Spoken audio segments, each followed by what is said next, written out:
প্রত্যেক মানুষ নিজের জীবনে দুঃখ অনুভব করেন। প্রত্যেকের দুঃখ আলাদা হতে পারে। কারোর মনে এই দুঃখ থাকে যে সে তার বাবা মায়ের সব ইচ্ছে পূরণ করতে পারেননি। কেউ এটা ভেবে দুঃখ পান যে সে চিরকাল সদাচার করেছেন, সৎকর্ম করেছেন, কিন্তু তাও তাকে দুরাচারী বলে মনে করা হয়। কেউ এটা ভেবেও দুঃখ পান যে তার সামনে যে ব্যক্তি রয়েছেন তার চোখে তিনি শত্রু হয়ে উঠেছেন বা দুষ্ট হয়ে উঠেছেন, যেখানে তিনি হয়তো কোনো অনুচিত কাজই করেননি। এবার এই সমস্ত বিষয় নিয়ে ভেবে নিজের ব্যক্তিত্ব নিয়ে সন্দেহ প্রকাশ করবেন না। যদি নিজের ব্যক্তিত্ব নিয়ে কোনো সন্দেহ থেকে থাকে, তাহলে কর্ম সংক্রান্ত প্রশ্ন করুন যে আপনি যা করেছেন তাতে কি উচিত ছিল, কি অনুচিত ছিল। যেটা প্রয়োজন সেটা এটা বোঝার যে আপনার অন্তর্মন, আপনার বিবেক আপনাকে কি বলছে, আর আপনার অন্তর্মন আর আপনার বিবেক আপনাকে যেটা করতে বলবে শুধু সেটাই করুন। আর তারপরে এই সংসার কি বলবে, কি ভাববে সেসব নিয়ে ভাবতে যাবেন না। কারণ এই সংসার তো ঈশ্বরকেও প্রশ্ন করে থাকে, ঈশ্বরকেও দোষী মনে করে। কখনো কখনো যখন কোনো ঘটনা মানুষের ইচ্ছা অনুযায়ী ঘটে না, তখন মানুষ এটা বলে যে হে ঈশ্বর, আপনি আমার পাশে থাকলেন না, আপনি বড়ই কঠোর, এটা আপনার দোষ। যেখানে বেশিরভাগ সময় হয়তো সে নিজেই নিজের কর্মফল ভোগ করছে। আর কখনো কখনো ঈশ্বর হয়তো তার জন্য আরো ভালো কোনো পরিকল্পনা করে রেখেছেন, কিন্তু মানুষ সেটা বুঝতে পারে না। তাই দিনের শেষে যেটা প্রয়োজন সেটা হলো নিজের মনের কথা বুঝতে হবে। আপনার বিবেক কি বলছে শুধু সেটাই করুন আর সামনে এগোতে থাকুন। আমার সাথে ভালোবেসে বলুন, রাধা রাধা। সবাই বলেন যে জীবনে কাদের সঙ্গ লাভ করছি সেটা খুব গুরুত্বপূর্ণ। এক ঝুড়ি ফলের মধ্যে যদি একটা পচা ফল আপনি রেখে দেন, তাহলে আস্তে আস্তে সমস্ত ফল পচে যায়।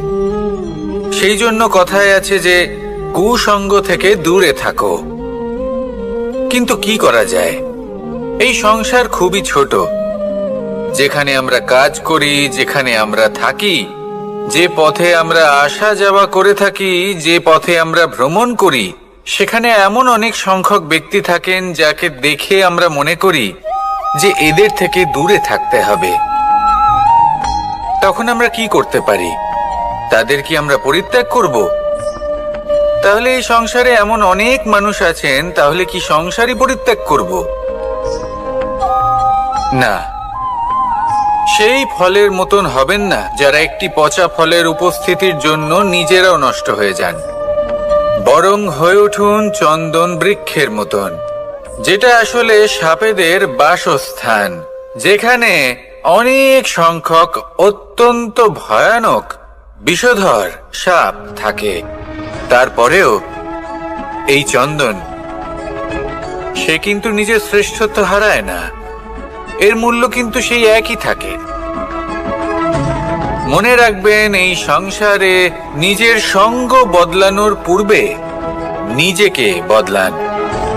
নিজেকে কিছুটা এমন ভাবে গড়ে তুলুন যে কেউ আসুক না কেন সে যেন আপনাকে বিভ্রান্ত বা দূষিত না করতে পারে। আসুন আমার সাথে ভালোবেসে বলুন, রাধা রাধা। মানুষ জীবনে অনেক ধরনের সুখ লাভ করে। অর্থ সুখ, পরিবারের সুখ, বৈভবের সুখ। কিন্তু এমন একটা সুখ আছে যা বেশিরভাগ মানুষকে প্রভাবিত করে, কিন্তু সেই সুখ তাদের কোনো প্রয়োজনই নেই। সেটা হলো পরনিন্দা সুখ। অর্থাৎ এমন কোনো ব্যক্তিকে নিয়ে নিন্দা করা, তার প্রতি অনুচিত শব্দ প্রয়োগ করা, কারণ সেই ব্যক্তিকে আপনি পছন্দ করেন না। আর এমন অনেক মানুষ আছেন যারা এই কাজ করে খুব আনন্দ লাভ করেন, যেটা করা উচিত নয়। কারণ এতে আপনার সময়, আপনার ঊর্জা আপনার নিজের অন্তরের ইতিবাচক শক্তি আপনি নষ্ট করে ফেলছেন। আর এই সব কিছুই আপনার প্রয়োজন আছে। যাদেরকে আপনার পছন্দ নয় সেই ব্যক্তির বিষয়ে কথাই বলবেন না। সেই সব ব্যক্তির দিকে মনোনিবেশ করুন যাদের আপনি ভালোবাসেন। সেই সব কাজে মন দিন যেগুলো আপনার ভালো লাগে। সেই বস্তুর দিকে নজর দিন যেগুলো আপনার প্রিয়, নিজের লক্ষ্যের দিকে, এই সব কিছুর দিকে নয়। এমনটা করলে আপনার জীবনে আপনি সেই সব বস্তুর দিকে নজর দিতে পারবেন যারা প্রকৃত অর্থে আপনার জীবন আরো শ্রেষ্ঠ করে তোলে। এমনটাই করুন, জীবন আরো অনেক বেশি সুন্দর হয়ে উঠবে।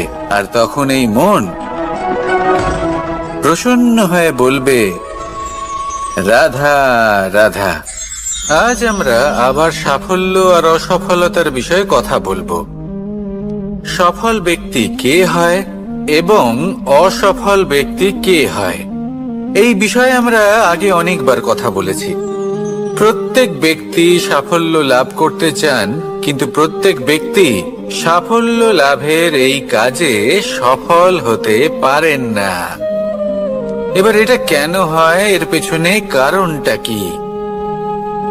কারণ হলো ভয়। সফল ব্যক্তি হলেন তিনি যিনি নিজের সিদ্ধান্ত দ্বারা এই সমস্ত সংসারকে বদলে দিয়ে থাকেন, এবং অসফল ব্যক্তি হলেন তিনি যিনি এই সংসারকে দেখে এর বিষয়ে ভেবে নিজের সিদ্ধান্ত বদলে ফেলেন। প্রয়োজন হলো নিজের লক্ষ্যের বিষয়ে ভেবে দেখার, পথের বিষয়ে ভেবে দেখার। একবার যদি আপনি পথ নির্বাচন করে থাকেন, সেই পথে অগ্রসর হতে থাকুন আর তাতে অটল থাকুন। সবসময় দৃঢ় প্রতিজ্ঞ হন। আপনি যদি কোনো পথে টিকে থাকেন আর নিরন্তর পরিশ্রম করতে থাকেন, তবেই আপনার জীবনে সাফল্য আসবে। যদি কথায় কথায় লোকে কি ভাববে, লোকে কি বলবে, এ কথা ভেবে নিজের সিদ্ধান্ত পাল্টান, তাহলে কখনো নিজের লক্ষ্যে পৌঁছতে পারবেন না। আসুন আমার সাথে ভালোবেসে বলুন, রাধা রাধা। মানুষের 6টি বড় শত্রু রয়েছে, আর এরা অন্য কোথাও নয়, বরং মানুষের অন্তরেই বাস করে। এই 6টি শত্রু হলো কাম, ক্রোধ, মোহ, লোভ, ঈর্ষা আর অহংকার। কিন্তু এরা কি চিরকাল আপনার শত্রু হিসেবেই থেকে যায়? এদেরকে নিজের বন্ধু করে তোলা কি সম্ভব নয়? ভেবে দেখুন না। এবার যদি কথা বলি কাম নিয়ে, অর্থাৎ কামনা করা, তাহলে মানুষ যদি জীবনে কামনা করতে থাকে তাহলে সন্তোষের অনুভূতি লাভ করতে পারে না। কিন্তু এই কামনাই মানুষের বন্ধু হয়ে উঠতে পারে। কিভাবে? ধরুন, যদি মানুষ ভাবে আমি আরো অনেক বেশি শ্রেষ্ঠ ব্যক্তি হয়ে উঠতে চাই, আর তার জন্য কর্ম করে, পরিশ্রম করে, তাহলে ভবিষ্যতে গিয়ে শ্রেষ্ঠ ব্যক্তি হয়ে উঠতে পারে কামনার কারণে। অর্থাৎ এই কামনাই ওর বন্ধু হয়ে ওঠে। কিন্তু ধরুন কোনো মানুষ যদি চায় সে শ্রেষ্ঠ ব্যক্তি হয়ে উঠবে, কিন্তু তার জন্য না কোনো কর্ম করছেন আর না কোনো পরিশ্রম করছেন, আর অধর্মের পথে চলতে শুরু করে দেন, তাহলে এই কামনাই তার শত্রু হয়ে উঠতে পারে।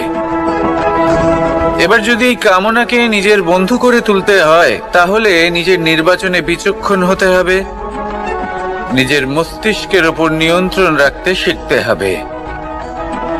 সেটাই করুন আর আমার সাথে ভালোবেসে বলুন, রাধা রাধা। আজ আমরা মানুষের আরো একটি শত্রুর বিষয়ে কথা বলবো, যার নাম হলো লোভ। যে কোনো বস্তুকে অত্যাধিক লাভ করার যে বাসনা, যতটা লাভ করেছি ততটা যথেষ্ট নয়, আমার আরো চাই, আরো চাই, একেই বলে লোভ।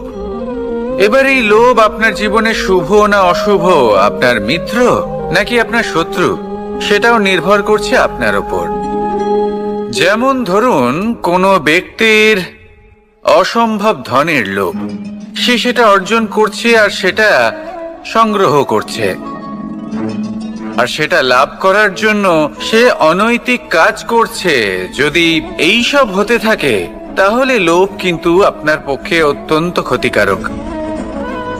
কিন্তু যদি সেই ব্যক্তি ধরুন ধন অর্জন করছেন, তার সাথে নীতিও পালন করছেন, আর সংগ্রহ করার পরে সেটা সংসারে ছড়িয়ে দিচ্ছেন, যদি এমনটা হয় তাহলে এই লোভ আপনার বন্ধু হয়ে উঠতে পারে।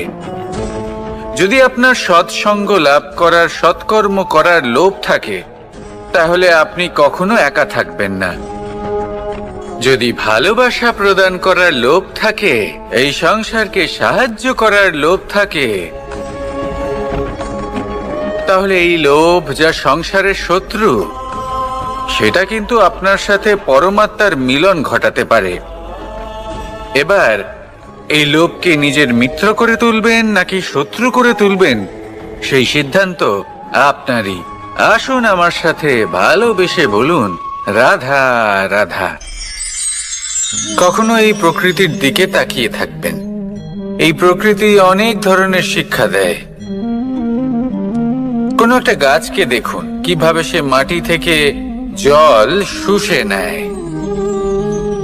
সে ঝড় হোক বা হোক কড়া রোদ, সব সহ্য করে এবং অবশেষে সে ফল ধারণ করে।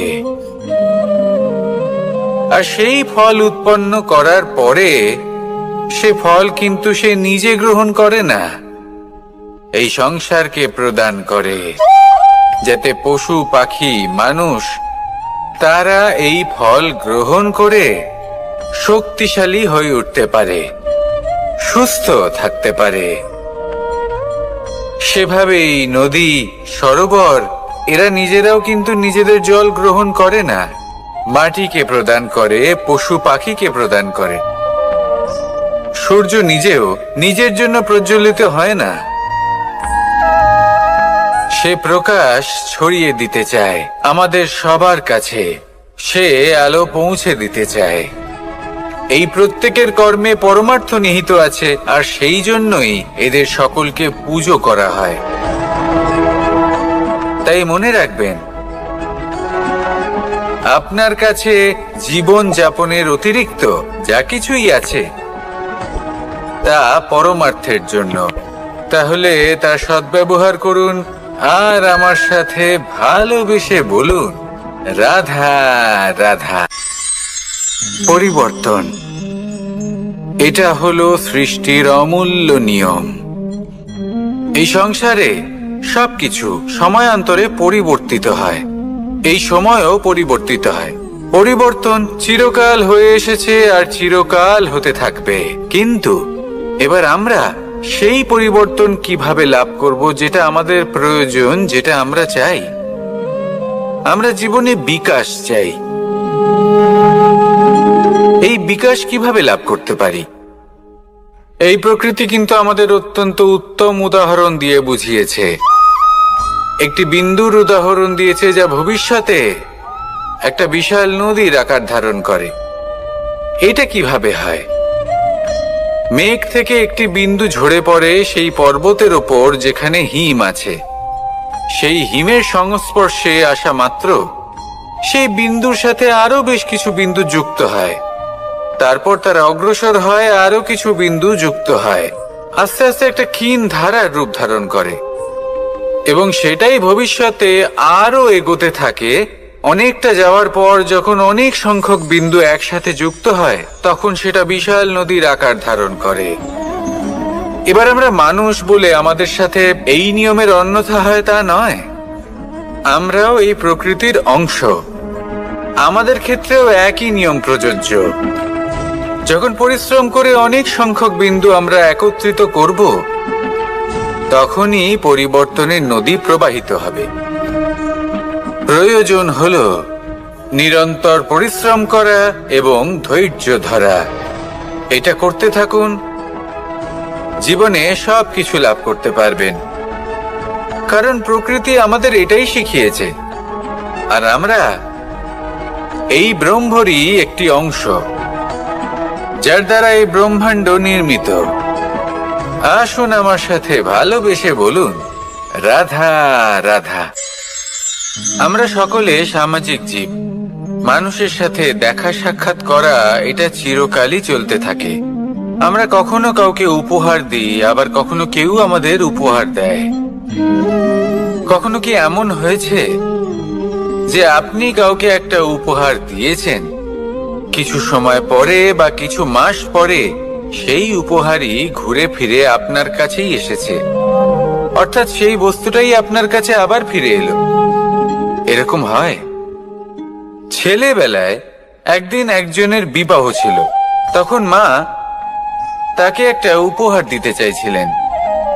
তাই তিনি একটা পোশাক বানালেন আর সেটাকে সুসজ্জিত করছিলেন। আমি দেখলাম আর জিজ্ঞেস করলাম যে, মা, এই পোশাক এত সুসজ্জিত করার কি আছে? তখন মা বললেন যে, কানাই, কখনো কাউকে এমনই উপহার দেবে, এমন প্রকারে দেবে যে সেটা যদি আবার ঘুরে ফিরে তোমার কাছে ফিরে আসে, তাহলে যেন তোমার খারাপ না লাগে। এটাই কিন্তু হয় আমাদের ব্যবহারের সাথে, কর্মের সাথেও এবং আমাদের কথার সাথেও। তেমনই আচরণ করবেন যে আচরণ আপনি সহ্য করতে পারবেন। যদি মুখ থেকে কটু কথা বেরোতে থাকে, তখন নিজেকে সংযত করে নিন। সেই শব্দই প্রয়োগ করুন যেটা আপনি তার বদলে শুনতে চাইবেন, এবং আপনার দুঃখও হবে না, কারণ আপনার কর্ম এমন একটা উপহার যেটা আবার ঘুরে ফিরে ফলস্বরূপ আপনার কাছেই আসবে। সেই জন্য নিজের আচরণ শুভ করুন, নিজের মানসিকতা শুভ করুন, নিজের মুখ থেকে মধুর বাণী নিঃসৃত করুন, আর এইভাবেই মধুরভাবে বলুন, রাধা রাধা। এই সংসারে প্রত্যেকটা জিনিসের নিজস্ব একটা বিশেষত্ব আছে, আর তার বিশেষত্বর জন্যই তাকে বিশেষ গুরুত্ব দেওয়া হয়। যদি কথা বলি অস্ত্রের, যেমন তরোয়াল। তরোয়াল নির্মাণ করা হয়েছে রক্ষার জন্য। কত তাড়াতাড়ি সে সামনে উপস্থিত শত্রুকে নিধন করতে পারে। এবার এই তরোয়ালের কোন গুণটা দেখা প্রয়োজন? সেটার ধার। সেই বস্তুটি নয় যার মধ্যে এই তরোয়াল রাখা হয়। সেইভাবেই যদি আমি কথা বলি বাণের, তাহলে এটা প্রয়োজনীয় নয় যে সেই বাণ কতটা তীক্ষ্ণ, কতটা বলশালী। এটা দেখা প্রয়োজন যে তার আকারটা কেমন। সে কি বাতাস ভেদ করে নিজের লক্ষ্যে পৌঁছতে পারবে? সেটা বেশি গুরুত্বপূর্ণ। সেই জায়গাটা নয় যেখানে সেই বাণ রাখা হয়।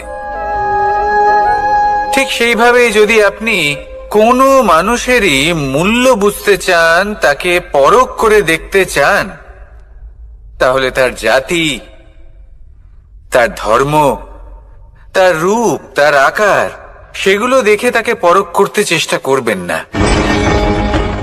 তাকে পরখ এই সব কিছুর ভিত্তিতে করবেন না। তার স্বভাবটা দেখুন, তার গুণ দেখুন, তার প্রতিভা দেখুন, তার কর্ম দেখুন, কারণ এটাই সেই ব্যক্তির আসল পরিচয়। এটাই হলো তার অস্তিত্ব।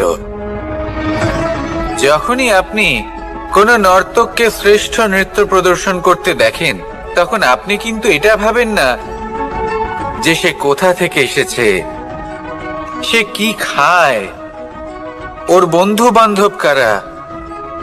আপনি তার নৃত্য দেখেন, ওর শিল্প দেখেন, সেটারই প্রশংসা করেন, সেটাকেই সম্মান করেন।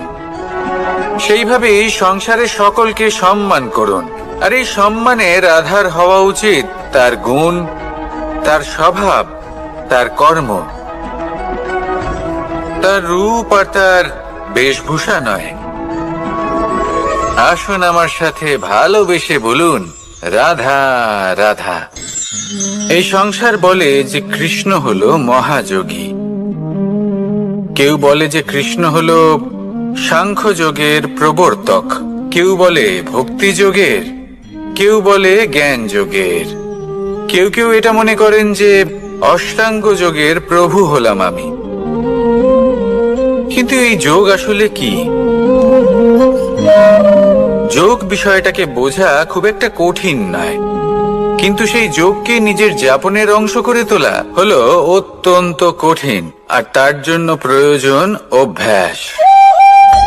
যোগ শব্দটার অর্থ হলো যুক্ত করা, আর এটা আমি ছোটবেলায় শিখেছিলাম। যখন আমার মাখন খেতে ইচ্ছে করত আর মা মাখনের সেই হাঁড়িটা ওপরে টাঙিয়ে রাখতেন, তখন আমরা ভাবতাম যে অত দূরে পৌঁছবো কি করে। তখন আমরা যোগের বিষয়ে জানতে পারলাম, আর তখন জানতে পারলাম যে সব থেকে গুরুত্বপূর্ণ যোগ আসলে কি? সহযোগিতা, সাহায্য। আমরা সব সখারা একসাথে জড়ো হতাম, একে অপরের পিঠের ওপর উঠে দাঁড়াতাম, আর তারপর আমরা ওই মাখনের হাঁড়ির কাছে পৌঁছতে পারতাম, আর তারপর আমরা সবাই মিলে সেই মাখন ভাগ করে খেতাম। সহযোগিতা, এটা অত্যন্ত গুরুত্বপূর্ণ। পাণ্ডবরাও মহাভারতে এটাই করেছিলেন। ওনাদের সাথেও কেউ ছিল না, একে অপরকে সাহায্য করে ওনারা অনেক বীরদের একত্রিত করেছিলেন। তারপর অবশেষে মহাভারতের এই মহাযুদ্ধে ওনারা জয়লাভ করেছিলেন। রামায়ণে রাম এবং লক্ষ্মণের সাথে কেউ ছিল না। সহযোগিতার মাধ্যমে ওনারা ভাল্লুক আর বানর সেনাকে একত্রিত করেছিলেন, আর এই সংসারের সব থেকে প্রবল রাক্ষস রাবণকে বধ করেছিলেন। মনে রাখবেন, একসাথে মিলে যদি আপনারা কর্ম করতে শেখেন, তাহলে এই সংসারে এমন কিছুই নেই যেটা আপনি অর্জন করতে পারবেন না। আসুন আমার সাথে ভালোবেসে বলুন, রাধা রাধা। কর্ম এবং ফল। মানুষের স্বভাব হলো এটাই যে তিনি নিজের প্রত্যেক পরিশ্রমের প্রতিফল প্রার্থনা করেন।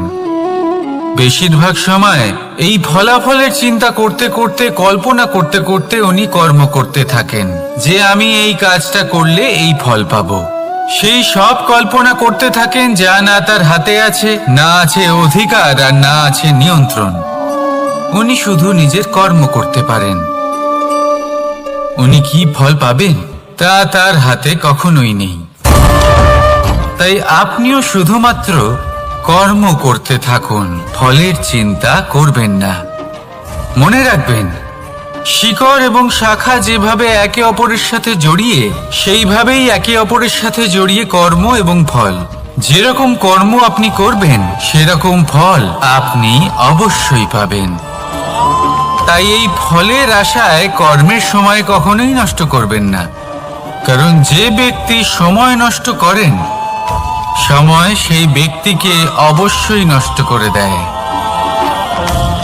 কর্ম করুন নিঃস্বার্থভাবে, ফলের চিন্তা করবেন না, আর আমার সাথে ভালোবেসে বলুন, রাধা রাধা। কর্ম এবং ফল। দেখতে গেলে এই সমস্ত ব্রহ্মাণ্ড এই দুইয়ের মাঝেই স্থির হয়ে আছে। মানুষজন কর্ম করেন ভালো ফল লাভের আশায়, আর ভালো ফল লাভের আশায় উনি এটাই ভুলে যান যে উনি যে কর্ম করছেন তা কি করছেন। আমি বলেছিলাম কর্ম করুন ফলের চিন্তা না করে, কিন্তু কি কর্ম করছেন সেই বিষয়ে ভাবাটাও অত্যন্ত আবশ্যক। নয়তো অনেক সময় আমরা এমন কর্ম করে ফেলি যা না চাইতেও বিষে পরিণত হয়, যা হয়েছে দুঃশাসনের সাথে, দুর্যোধনের সাথে, গুরু দ্রোণের সাথে। একজনের মানসিকতা উচিত ছিল না, একজনের বিবেক উচিত ছিল না, আরেকজন যে পক্ষ নির্বাচন করেছিলেন সেই পক্ষ উচিত ছিল না। আর যা কিছু ওনাদের সাথে হলো, আপনার, আমার, আমাদের সকলের সাথে তা হতে পারে। আমি বলেছিলাম কর্ম করুন, ফলের চিন্তা করবেন না, কিন্তু এই কর্মের বিষয়ে বিচার করে দেখাটাও ততটাই আবশ্যক। দেখুন, কর্ম করার উচিত প্রক্রিয়া ফলের চিন্তা না করা, কিন্তু যদি আপনার কর্ম শুভ হয় তাহলে তার ফলও নিয়তি আপনাকেই দেবে। সর্বদা কর্ম করার সময় এটা ভাবুন যে আপনার এই কর্ম এই সংসারকে, এই সমাজকে, আপনার পরিবারকে, আপনার আশেপাশের মানুষজনকে কোন দিশায় নিয়ে যাবে। যদি এটা সবার জন্য মঙ্গলময় হয় তাহলে কর্ম করতে থাকুন।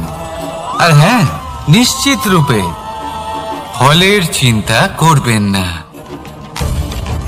আসুন আমার সাথে ভালোবেসে বলুন, রাধা রাধা। বটবৃক্ষের বীজ সর্ষের দানার থেকেও ছোট হয়, কিন্তু যখন তা নিজের রূপ ধারণ করে তখন তা বিশাল বৃক্ষের আকার ধারণ করে, যা সহস্র বছর ধরে বেঁচে থাকে, ছায়া প্রদান করে, পাখিদের আশ্রয় প্রদান করে, আর দেয় পথচারীদের বিশ্রাম করার স্থান। কেন?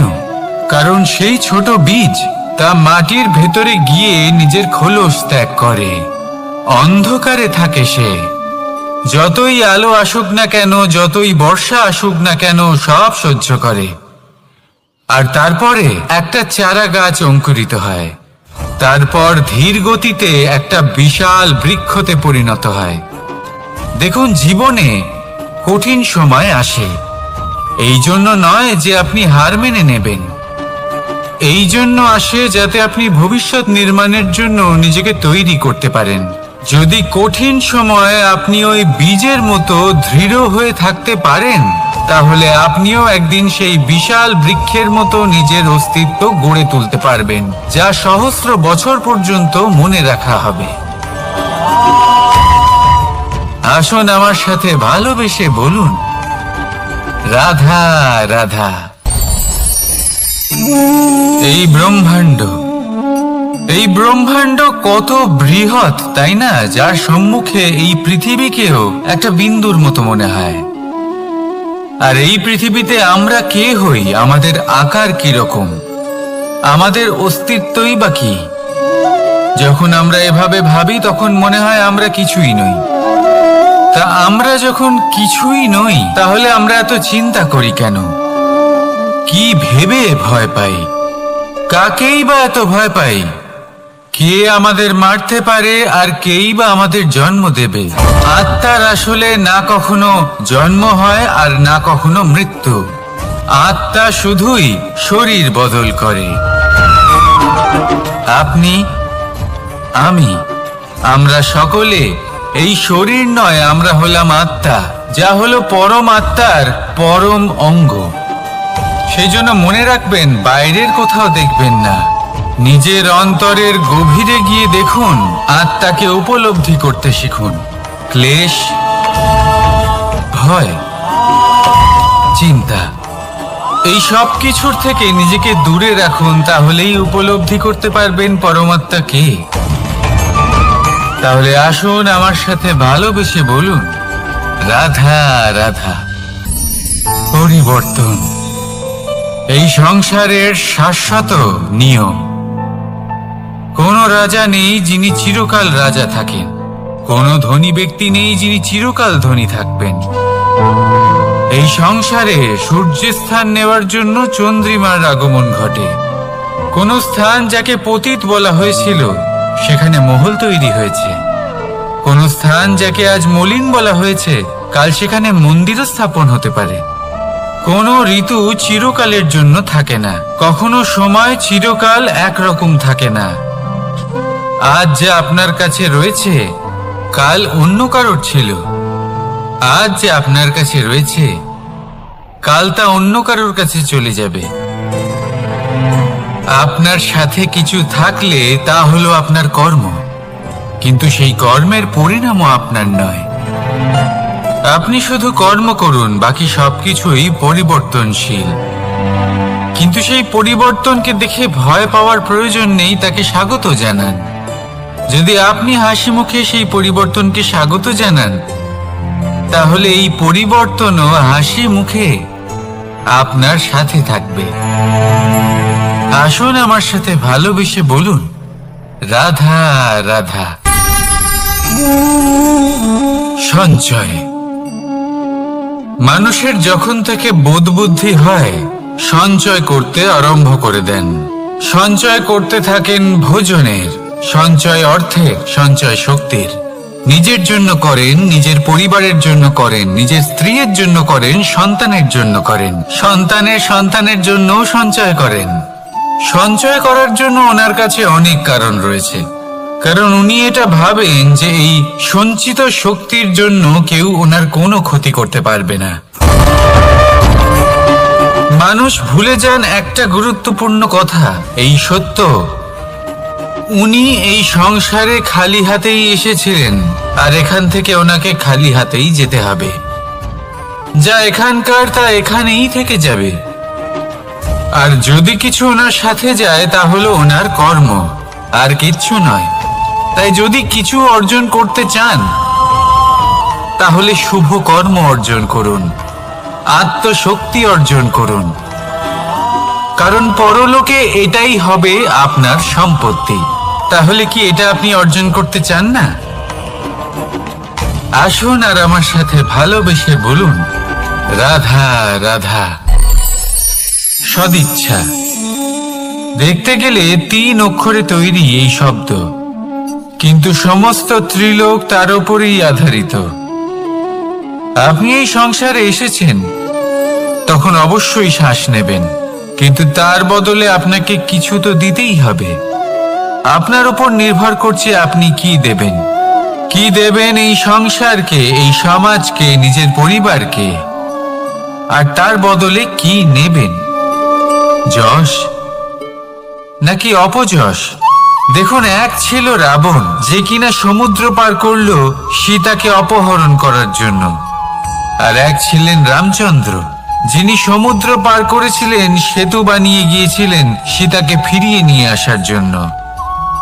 দুজনেই সমুদ্র পার করেছিলেন, শুধু পার্থক্য ছিল সদিচ্ছাকে বোঝার, লক্ষ্যের। অনেক মানুষের যাত্রা একরকম হতেই পারে, কিন্তু আনন্দ তখনই লাভ করবেন যখন লক্ষ্য শুভ হবে, মহান হবে। এই লক্ষ্য দিয়ে এই সংসারের কল্যাণ হবে এবং মানুষের সম্মান হবে। যদি আপনার সংকল্প উচিত হয় তাহলে আপনার লক্ষ্য উচিতই হবে, নয়তো শুধুমাত্র বিনাশ হবে। আর উচিত এটাই হবে যে বিনাশের হাত থেকে যেন নিজেকে বাঁচানো যায়, কি বলেন? তাই জীবনে যে লক্ষ্য স্থির করছেন, মনে রাখবেন তা যেন শুভ লক্ষ্য হয়। যদি এরকম হয় তাহলে আপনার যাত্রা, আপনার জীবন দুটোই শুভময় হবে। আসুন আর আমার সাথে ভালোবেসে বলুন, রাধা রাধা। সুরক্ষা। এই সুরক্ষা আসলে কি? এটা কি কোনো কবচ নাকি কোনো সীমা? এই সুরক্ষা আসলে অন্য কিছু। আমাদের মাতা পিতা, আমাদের প্রিয়জন, আমাদের বন্ধু, এই সমাজ, আমাদের শুভাকাঙ্ক্ষী, আমাদের আত্মীয়, এনারা সবাই আমাদের জীবনে কোনো না কোনো ভাবে সুরক্ষা দিয়ে থাকেন, একটা কবচ দিয়ে থাকেন কোনো না কোনো রূপে। কিন্তু দেখতে গেলে আমাদের পরাক্রমের পথে, আমাদের বীরত্বের পথে, আমাদের সাহসের পথে এই সুরক্ষাই সব থেকে বড় বাধা হয়ে দাঁড়ায়। একবার ভেবে দেখুন, যদি আপনি কোনো সুরক্ষাই না পান, বা যদি আপনি এই সুরক্ষা ভেঙে বাইরে আসতে পারেন, তাহলে আপনার বীরত্ব চরম সীমায় পৌঁছে যায়। কেন? কারণ তখন আপনি জানেন যে এই সংসারের সম্মুখীন আমাদের নিজেদেরই হতে হবে। আপনি বুঝে যান যে শত্রুর সম্মুখীন এবার নিজের বলের দ্বারা, নিজের পরাক্রমের দ্বারা, নিজের সাহসের দ্বারা করতে হবে। আর তখন আমাদের মনের মধ্যে এই শক্তি জাগ্রত হয়। এই শক্তি অন্তরেই বসবাস করে, শুধু এটা চিনে নিতে হবে, একে জাগ্রত করতে হবে। আর এটা সুরক্ষা ভেঙে যাওয়ার পরেই সম্ভব হয়। আর যারা নিজের শক্তি সম্পর্কে জানেন, যিনি নিজেই জানেন তিনি কতটা শক্তিশালী, তিনি নিজেই নিজের সুরক্ষা কবচ চিরকালের মতো ভেঙে ফেলে দেন, ঠিক কর্ণের মতো। আর তারপরে দেখুন, আপনার পরাজয় হোক বা বিজয়ী হোক না কেন, সেটাই অনেক বড় হয়। সেটাই প্রশস্ত হয়ে থাকে। সেই জন্য ত্যাগ করুন নিজের ভয়কে, নিজের আশেপাশের এই সুরক্ষা চক্রকে ভেঙে ফেলুন আর সম্মুখীন হন এই সংসারের, নিজের শত্রু সম্মুখীন হন। পরাক্রমের এই অঙ্কুর, তা অঙ্কুরিত হওয়ার জন্য বীজের উপরের এই কবচ, এটা ভেঙে যাওয়া অতি আবশ্যক। আসুন আমার সাথে ভালোবেসে বলুন, রাধা রাধা। যখন আমরা হাঁটতে থাকি আর আমাদের পায়ে কাঁটা বিঁধে যায়, তখন মুখ দিয়ে আহ বেরিয়ে আসে, কান্না চলে আসে, আর অনেক সময় অভিশাপও বেরিয়ে আসে। কিন্তু আমরা কি কখনো এটা এইভাবে দেখেছি, এইভাবে ভেবেছি যে আমরা যে পথে চলেছি সেই পথে কাঁটা বিঁধেছে, নাকি আমরা সেই পথ নির্বাচন করেছি যাতে শুধুই কাঁটা রয়েছে? নাকি আমরা এভাবে ভেবে দেখেছি যে এই কাঁটা আমাদের কষ্ট দিতে এসেছে, নাকি এটা আমরাই বিছিয়ে রেখেছিলাম? সাবধান থাকা উচিত ছিল, কারণ কাঁটা বিঁধলে যন্ত্রণা হবে, চিৎকার করে ফেলতে পারি, মুখ থেকে অভিশাপও বেরিয়ে আসতে পারে। কিন্তু এই অভিশাপ শুধুমাত্র আমাদের তরফ থেকে অভিশাপ হয়, সামনের ব্যক্তিটির ওপরও নির্ভর করে। এবার সেই ব্যক্তি যদি এমন হয় যে ফুল আর কাঁটা এই দুই সমানভাবে গ্রহণ করতে পারে, তার কাছে অভিশাপও বরদানে পরিণত হয়। শেষ পর্যন্ত ব্যাপারটা দাঁড়ায় ভাবনা, চিন্তা, দৃষ্টিভঙ্গির ওপর। কারণ আপনার এই ভাবনাই সত্যি হয়ে সামনে আসে। সেই জন্য এই ভাবনা, চিন্তা, মানসিকতাকে গুরুত্ব সহকারে দেখবেন। এই বিবেচনা নিয়ে বিবেচনা করতে শিখুন। আমার কথার অর্থ হলো যে জীবনে যখন এরকম কিছু একটা ঘটবে, তখন ভেবে দেখুন যে এরকম কেন হলো। আপনি কি এমন কোনো কর্ম করেছিলেন যার কর্মফল এটা? এমন কোনো কাজ যা অনুচিত ছিল, অসত্য ছিল, যা অভদ্রতার কারণ ছিল? ভেবে দেখা প্রয়োজন। দেখুন, ইচ্ছে হলো আপনার যে আপনি কি করতে চান, ভাবনা আপনার, সত্য আপনার, জীবন আপনার, সিদ্ধান্ত আপনার। আসুন আর আমার সাথে ভালোবেসে বলুন, রাধা রাধা। সময়, এই সময় আসলে কি? এই সময় একটা সরল রেখা তো কখনোই নয়। সময় হলো একটা চক্র, যেখানে এর আদি সেখানেই হলো এর অন্ত, আর যেখানে তা শেষ হয় সেখান থেকেই তার শুরু হয়। এই সময় একটা অত্যন্ত বিচিত্র চিন্তা, বিচিত্র ভাবনা, একটা বিচিত্র বস্তু যা কেউ বুঝতে পারেন না। এই সময়ের লীলা, এর কোনো প্রমাণ নেই, কোনো জ্ঞান নেই, কোনো পরিমাপ নেই। শুধু এটুকু আমরা জানতে পারি, যেখানে শেষ হবে সেখান থেকে একটা নতুন সূচনাও হবে। যা আজ আপনার কাছে আছে, কাল অন্য কারোর কাছে যাবে, তারপরে তার কাছ থেকেও অন্য কারোর কাছে যাবে, তারপরে তার থেকেও ছিনিয়ে নেওয়া হবে। এই নিয়তির একজনের কাছ থেকে অন্যজনের কাছে আদান প্রদানের এই সময় হলো আপনার সময়। এই সময়ের সদ্ব্যবহার করুন, এই সময়কে বাঁচুন। আপনাকে শুধু এটাই সুনিশ্চিত করতে হবে যে আপনি কোন পক্ষে আছেন। আর সত্যি বলতে কি, আপনার জীবনের পরিণাম নির্ভর করে আপনার নির্বাচনের ওপর। আপনি কোন পক্ষ নির্বাচন করছেন? তাহলে মনে রাখবেন, জীবনে সেই পক্ষই নির্বাচন করবেন যা চয়ন করার পরে আপনি সুখ অনুভব করবেন, আপনি সন্তোষ লাভ করবেন, প্রসন্নতা লাভ করবেন। আর আমি এটাই সুনিশ্চিত করব যে এই পক্ষ যেন শান্তির পক্ষ হয়, এই পক্ষই যেন প্রেমের পক্ষ হয়। তাহলে চিন্তা করবেন না, আর আসুন আমার সাথে ভালোবেসে বলুন, রাধা রাধা। দৃষ্টি আর দৃষ্টিভঙ্গি, এই সমগ্র লীলা হলো এই দুইয়ের। বিচিত্র হতে পারে, কিন্তু এটাই সত্যি। এবার আপনাকে একটা উদাহরণ দিয়ে বোঝাই। অনেক সময় আপনি কোনো ব্যক্তিকে এটা বলতে শুনবেন যে আমি আমার নিজের উপরে গর্ব করি, আমি নিজেকে নিয়ে গর্ব করি, আমি খুব ভালোভাবে আমার মা বাবার সেবা করি, ওনাদের আমি সবসময় সুখী রাখি, ওনাদের আমি একটা বাড়ি দিয়েছি, সকল সুখ সুবিধা দিয়েছি, ওনাদের জীবনে প্রত্যেক জিনিস দিয়েছি আর দেব যা তাদের প্রয়োজন। এবার আমাকে বলুন যে আপনি কে হন? আপনি হলেন সেই বীজ যা আপনার মাতা পিতা রোপণ করেছেন। আপনার মা বাবাই আপনাকে এই সংসারে জন্ম দিয়েছেন। এবার এইসব কথার কি তাৎপর্য? এই হলো সেই ব্যক্তির দৃষ্টিভঙ্গি। এবার দেখা যাক এই প্রকৃতি আমাদের কি শেখায়। কখনো কোনো গাছকে দেখবেন, যখন সেই গাছে ফল আসে, সে মালিকে এটা বলে না যে দেখো আমি তোমাকে ফল খেতে দিচ্ছি। সেই বৃক্ষ এটা বলে না যে দেখো আমি তোমায় আহার করতে দিচ্ছি, কারণ ও জানে যে এটা হলো সেই মালির পরিশ্রম, এটা হলো তারই কর্মের ফল, আর এটা তারই পাওয়া উচিত। সে বলে যে তোমার জিনিস তোমাকেই অর্পণ করলাম, এ আমার জিনিস নয়। ও জানে সেই মালির গুরুত্ব আসলে কি। এটা হলো তার দৃষ্টিভঙ্গি।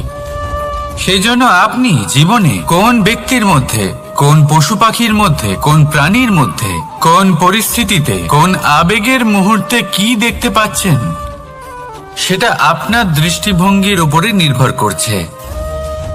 তাই নিজের মনে ধনাত্মক ভাব জাগ্রত করুন, শুভ চিন্তা নিয়ে আসুন। এই ভাবনাই সত্য হয়ে সামনে আসবে। এই দৃষ্টিভঙ্গি এমন হয়ে যাবে যে আপনার জীবনে সবকিছুই শুভ হবে। তাহলে আসুন আর আমার সাথে ভালোবেসে বলুন, রাধা রাধা। প্রতিশোধ অথবা কাউকে দুঃখ দেওয়ার ভাবনা, যদি এটা আপনার মনে থাকে, তাহলে আপনি নিজের মনেই যন্ত্রণার একটা বিশাল বৃক্ষ রোপণ করছেন, এটা মনে রাখবেন।